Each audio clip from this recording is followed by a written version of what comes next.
All right, what we'll talk about is three things I'll cover. I'll talk about, use some data to see what is reality versus what is so much hype around this whole topic. And what are the key trends that are really shaping the future of HR? And how can HR keep pace with the trends? What does that mean in terms of how do we upskill ourselves? What are some key skills that would really make a difference to where the future of HR is? Let me start with this. So because I come from a neuroscience background, this is always, or anything to do with the brain is always my start point when I talk about a topic. And we will use this as the base as we talk about this. A human brain, even if you have an equally or a little better good news, it's always by default designed to notice the bad news first. That's just how we're designed. And it's not a bad thing actually. If bad news is reality, we must notice it. So I'm not saying we should ignore the bad news, but what it does mean is the bad news should not occupy so much space in our brain that leaves little to none for the good news to be noticed. That's the only point. With that, let's look at what's reality versus what's hype. There is tons of stories around what technology is doing, what it can do. And honestly, anticipating the future, prediction can only do so much. I will pick some key indications from there, some of the stories that have been flying around, and let's try and look at the other side of that. When we look at technology and of course artificial intelligence or augmented intelligence is the one that's being talked about the most. Here are some snippets from the stories that have been flying around. The fact that artificial intelligence, and I'm going to start broader than HR before we dive into HR. HR is, what happens in HR is a function of what happens in the environment outside of HR, right? AI can help automate significant recruitment activities. These are facts, and it is true. Machine learning and AI will be embedded in 50% of jobs by 2020. This is also a fact. Automation could replace up to 1/3 of global workforce by 2030. Zomato fired 540 employees due to automation. This was a big news. It became a big talk, really. I actually spoke with HR of Zomato to validate some of the other things that I read beyond what just the news said, so I'll share that too. Now, if the same news, the same indicators, if I extend it to what else was there in the media in addition to that, so like I said, there's always a bad news and that gets our attention, so miss the good side or the side of possibility. So let's look at that side too. If we were to pay attention just to this portrays a picture of the fact that so many of us will lose our jobs to technology. But the other side is, same news snippets, AI can help automate recruitment jobs significantly. Yes, that will happen, and that is happening already. But let me base that in some other additional reality to this. I don't know if you noticed the recent case study that L'Oreal shared. So L'Oreal, which is the largest cosmetics company in the world, they did a case study on this, and they applied AI and chatbots using natural language processing in their screening and filtration and application process. They started doing that about 3 years back. So what they would do, for example, typically in L'Oreal, when roughly about 2 million applicants, there are 2 million applications that get floated, out of which 5,000 end up getting hired. And nearly a team of 145 recruiters would work to do that filtration process. Now think about this, the manual, transactional, non-value add work that happens here in an individual who's actually doing the filtration. Roughly time spent by a recruiter in doing that screening would be about 45 minutes. When they replaced it with, they got this chatbot, and there's so many chatbots floating around, but of course the one with the names that are feminine are more in the industry. Maya you may have heard of. So Maya is the chatbot that L'Oreal started to use. So they brought L'Oreal Maya in. And this was with the feedback from the business that they wanted their candidates to be hired faster, with better quality, and the candidates, whether they get hired or not, should leave with a good experience about the company. With that requirement of the business, they got Maya, and Maya was a chatbot. Maya started taking over the screening and the application process, which brought the time down of 45 minutes per screening of resume to about 4 to 5 minutes, which left more time for the recruiter to spend on doing some more enhanced and better activities. In fact, L'Oreal, after doing or having applied that AI for 3 years, of course there was a lot of improvement, that's what technology did, but not to forget, and that's what L'Oreal mentioned in the case studies, the improvement of the technology happened because of the instructions that were provided what the technology needed to do, which came from the recruiters. So essentially, technology cannot function without this human interface, and in this case, HR. And the other thing, L'Oreal people, in fact, in their case study, it is pretty much out there. You read some of the HR magazines, okay, this is better. It is quite clear out there. They say, we have learned in 3 years of having used AI in the screening, application, and filtration process. It is not taking away the jobs of recruiters or eliminating the jobs of recruiters. It has enhanced what they could do, which earlier they could not due to capacity bandwidth, capacity limitation. But that also meant that the recruiters needed to augment their own capabilities to be able to make the best use of technology. So that's one part. The other part, the first snippet, which in the earlier slide was not clear. So what I'm saying is when we read the news, there is a part that we read, but there is also another part possibility that got missed out. Let's look at the second bit here. Machine learning and AI will be embedded in 50% of jobs by 2020. It says it will be embedded. Does not mean it will take all of them, take over them fully. It will be embedded, which means all those activities will be leveraging technology in addition to human intelligence to do that job. And the other research also said, which was missing in the earlier snippet was, there is another news which said that only 6% of those can be fully automated. The other part of the news that I shared earlier was automation could replace up to 1/3 global workforce by 2030. It's not a new trend. It has happened ever since Industry 1.0 started to happen. The smart factory, the first concept to smart factory that we are now, this change has always happened. And some jobs will always become redundant to make space for new capabilities and new jobs. So, while 1/3 of global workforce, if the data is to be believed by 2030, would be out of jobs, there are enough needs being created with the aging workforce, with the generation mix that we're dealing with the new needs that technology is creating. There are enough and more jobs for people that will be created. So, you could say that Shruti, that research could be wrong. Yeah, but even then, that first part of the research could be wrong. Either of those could be wrong if the prediction goes wrong. But there are two predictions. There's a prediction about what the technology could take away. Let's not also forget the prediction about what technology cannot do without humans. And this news about Zomato fired 540 employees to automation. Well, yes it did. 80% of that was what I found out. So 80% of that was actually due to actual automation, and 20% was because the resources could not keep pace with what they needed to do in terms of shaking hands with technology. But because of this emerging need, Zomato is likely to hire, in fact, if I'm not wrong with the numbers, roughly about 4,000 this year. Put together the tech startups like the Zomato, Swiggy, Oyo, nearly 40,000 hires are happening this year. Most of them are in the space of AI, RPA, all of advanced technologies that you name it, that's where the hiring is happening. So while some jobs are going away because those are getting outdated or redundant, new jobs are coming in. So jobs are not being lost to technology, if you notice. Jobs are being lost to lack of upskilling. That's one of the messages that is fairly clear. Now, so what does that mean? Am I saying we're not losing jobs, we will lose jobs? No. Jobs will always continue to change, that trend will be there. But we have a choice. We have a choice to keep looking at how many jobs are going away and what can we do about becoming defensive to prevent our jobs, or we can make a choice to look at what do the new capabilities or new jobs of the future look like and how can we start preparing for it. Key questions with that. I'll come to that in just a bit. Is that? Okay. Just remember, and this I think to me is a powerful statement, that AI is augmented intelligence, which means artificial intelligence plus human intelligence. Take any use case, the start and the end point of what technology needs to do and what it delivers and what is to be done with what it delivers is human. And without that intervention, technology cannot deliver what it needs to do. Alright, so having set some context about the reality versus hype, let's look at some of the key trends that are shaping the future of HR. And sadly, the big trend that is being talked about is this technology 4.0 or industry 4.0. No, it's not just technology. It will never be just technology. There are other trends that are really shaping what the future of HR looks like.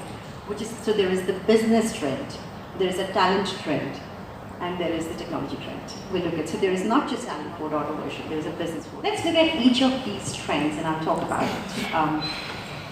In the business, if you see, business will always define what HR needs to do. So that factor or that trend can never be ignored. And in simple words, if you see, the need for agility is higher than ever.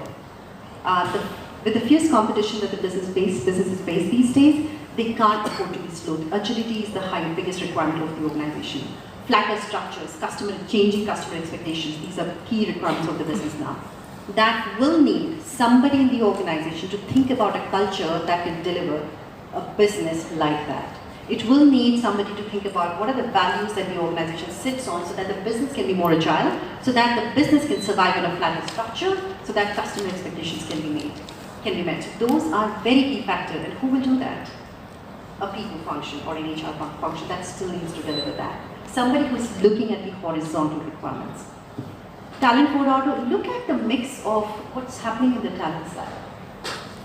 If you look at the generation mix that we're dealing with, and India in fact is the highest of that, so we perhaps will be thinking about it even more. We are dealing with a generation mix. By 2020, we are likely to be a Gen Y and Gen Z that's coming to the workforce now. We will be roughly about 70% of our workforce is just Gen Y and Gen Z. Already, actually, we are sitting at 60%. My organization, if I look at, we have 76% of our organizations are millennials and above. So until next 2-3 years, we are working in a generation mix of about 5 generations working together. That's a very complex mix to deal with. Gig economy, the whole tech startup ecosystem, the need for flexi work hours, the fact that people prefer to work on contract, is given birth to gig economy, not just in US and UK, that has existed for some time, but even in Asian countries now. So US, in fact, if I'm not wrong, 36% of US workforce is already participating in gig economy. In fact, in India, 56% of new employment in India is being generated through this. Swiggy, Uber, Ola, the kind of employment they generate for the drivers, for the delivery boys, it is part of gig economy. They work on contracts, they're not full-time employees for them. In fact, a delivery boy in Swiggy, Uber, Ola can be working with other delivery organizations as well.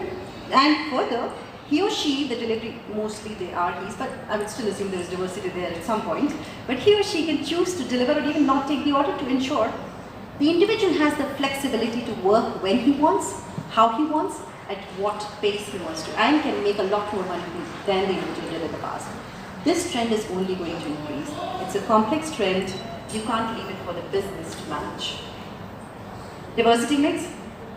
Until now, we only dealt with gender diversity, right? For the last few years, there was just a female gender. We were trying to think, how do we bring them more into the workforce? But the diversity mix is more complex now. We're talking about not just gender diversity, but LGBTQ+. Individual preferences are growing in the organizations. Diversity makes an opportunity that cannot be ignored. And if ignored, organizations' business performance suffers significantly. We know it. Data has shown how important diversity is for the business performance. Learning needs and preferences. So the other trend, learning needs and preferences. And I'll use the example of Netflix, and I've used this over years. Ever since Netflix came in, the first thing, my reaction when I looked at Netflix was, this is the way I want learning to happen one day. And some of the companies are already making waves and making it happen that way. If you've not noticed, vouch me for it. I know a few years down the line, it will take that shape, and this is going to happen. What does Netflix do? Why Doordarshan almost disappeared? Almost cable is finding hard to keep pace with Netflix. Netflix, and which is where this concept of individual preferences and personalization is making its way, Netflix offers you what you want, when you want, just the way you like it, just the pace, it gives you the pace that you want it at. You control when you want it, how you want it. That's the pace that learning is going to take. I was talking about gamification, Vashish, just in the morning. Gamification, for example, there's a lot of gamification happening in every stage of employee learning. Those opportunities are coming up, and they are adding the mix of how do you make learning even more fun. So this element of making learning entertaining is emerging. You will see that coming up even more. So learning needs and preferences are changing, and employee expectations are changing. So an employee who, outside of your work, outside of your office, is interacting with so much technology, he has this advanced experience, but when he or she comes to office, they deal with this boring, mundane experience. The expectations are changing for your employees. Career lattice. This is another trend. I don't know if you've noticed it or if I have worked on this. I know companies are going this direction. So what that means is, now think about, like I said, there's always an interplay. You notice flatter structures, need for agility. So flatter structures are coming in because you need to have less hierarchy for faster decision making.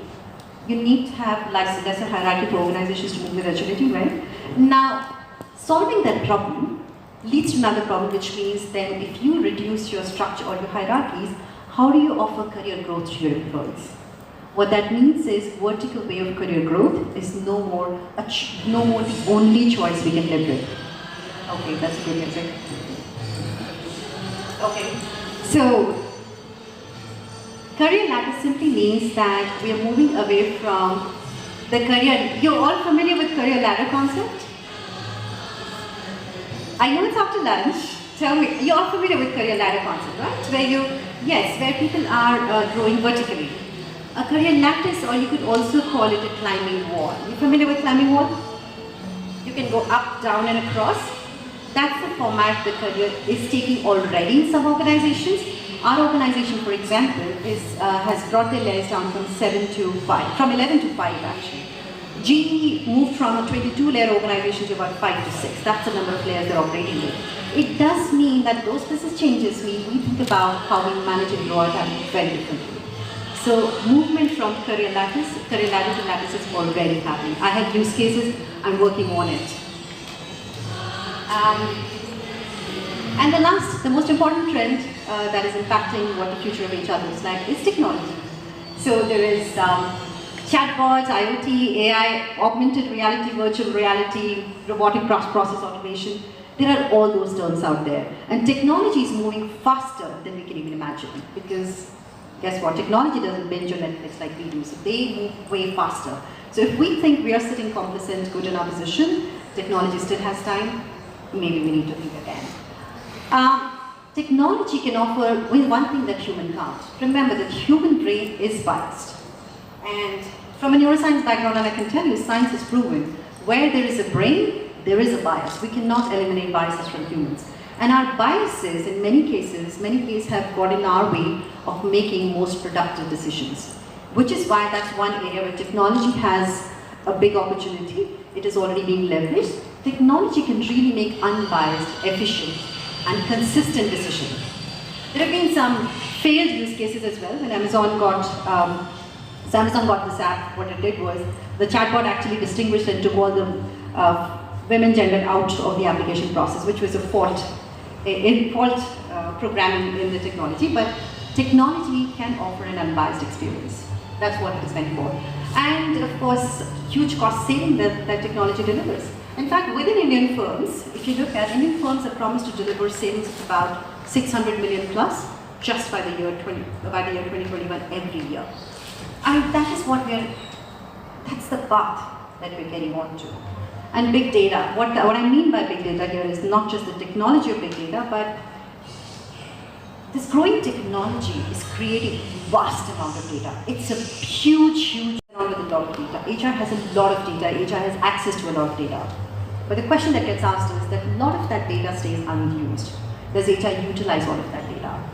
Not only that, so while we were being questioned already on that, there is tons of more and more data that is being generated. Every time you engage a chatbot, it takes no time for the amount of data or the quantum of data that a chatbot would generate for you to action.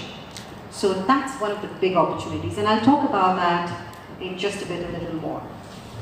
So these trends, what do they really mean for HR? And I will use the 3 trends and show you. So what you see in the boxes behind are everything before Talent 4.0 or the Industry 4.0 version, where we were still in technology, there were those inventions happening, but now we are really at an inflection point where things are changing significantly. Let me talk you through that. What does that mean for HR? So as technology evolves from an assembly line to a simple, custom, efficient, and consistent experience, which really started early 21st century, because that's when augmented intelligence started to play in. IoT, by advanced IoT, and that's one of the biggest players in how the interplay of technologies work.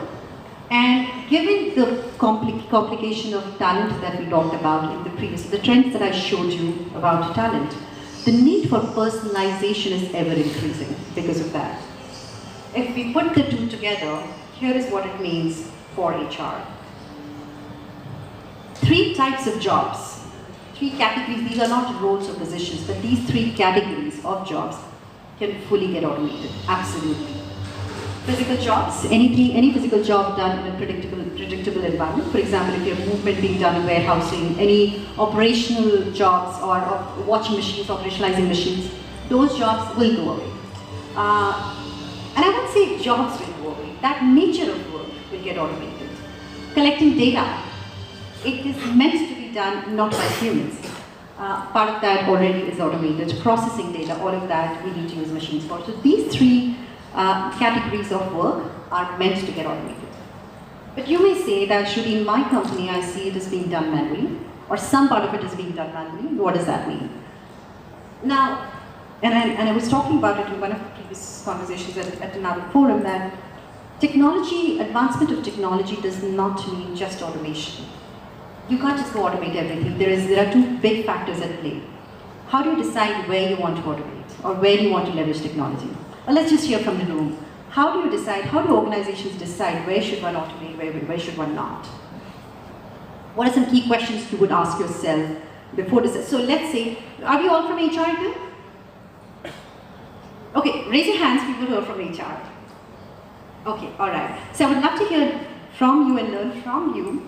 When you look at, let's say, your talent acquisition cycle or your talent development process, if you look at your entire cycle and various touch points with employees, and if you think about it now, how would you say that maybe this is the part I should automate and this is the part I should not automate?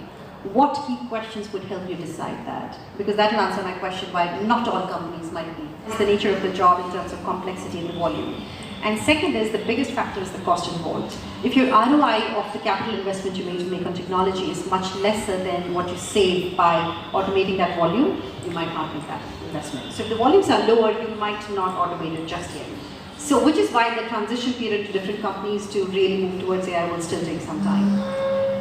Now, so while these are the jobs that go away, what does that mean in the future? What are some things that need to be done differently in the future from an HR standpoint? These are the 5 key areas. So one is the way recruitment is being done will be done differently. We already have enough examples and use cases. In fact, I won't just say differently, it is being fully disrupted. Not in terms of the jobs that are going away, but in terms of the way it is being done. Number 2, employee experience. You may have heard about it a lot. HR is not about employee solutions now, it is about employee experience. How do you make your employees feel at every touch point? HR has a very critical role in defining that, and how would you want to leverage technology, and what does that mean for your company? Development, the way development happens, massive shift on that front. And the technology is there to leverage. So development needs to be, from a talent standpoint, neat, individualized and personalized need, and using technology by keeping it simple, custom, and efficient. Career growth, I talked about it. The concept of talent marketplace is really emerging to address that problem of career ladder to career lattice. You might be familiar with it. AI can really support building talent marketplace. I'm working on that. And I can share a little bit more of that in just the next slide. And the other biggest area is data and insights. What do we do with all the data that is being generated? So how can HR keep pace with the trends? And I'll be quick, I'll move fast on that. So all the 5 areas that we talked about, I'll talk about the talent marketplace piece first, the career growth. Talent marketplace is essentially you create a virtual marketplace using AI or any even basic technologies to start with, where talent can buy opportunities. Buy meaning they don't have to pay for it, but you go shop for opportunities in a virtual talent marketplace. This breaks the barrier of your organization, BUs, or managers who otherwise would not let you go apply for other opportunities internally within your company. Concept of talent marketplace is really evolving. AI is one of the best ways to enable it, but it can be done without that also in a manual format to start with. This actually enables the career lattice or a career climbing wall format for you.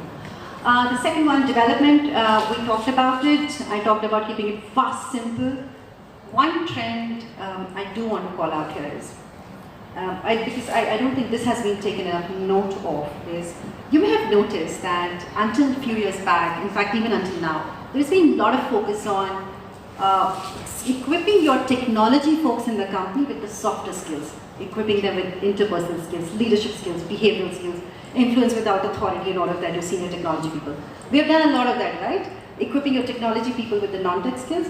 How much did we train our non-tech people on the technology skills?